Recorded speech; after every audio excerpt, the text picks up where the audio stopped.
পরতে পরতে জড়িয়ে আছে কত মানুষের জীবন, তাদের হাসি কান্না, সুখ অসুখ, মান অপমান, কষ্ট।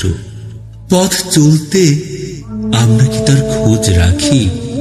দম বন্ধ হয়ে আসার ভয়ে চোখ ফিরিয়ে নিয়েছি কতবার। রেল লাইনের পাশের বস্তিতে থাকা শীর্ণকায় শিশুর মুখের ওপর থেকে মনকে প্রবোধ দিয়ে বলেছি, আমি সাধারণ মানুষ, কি বা করতে পারি এদের জন্যে?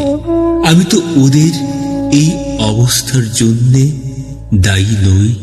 তবু ওই অসহায় শিশু কিংবা তার বৃদ্ধ ঠাকুরদার চোখের চাহনিটা থেকেই গেছে বুকের ভেতর। আজ আবার তার সামনে এসে দাঁড়ালো আমার বিবেক হয়ে।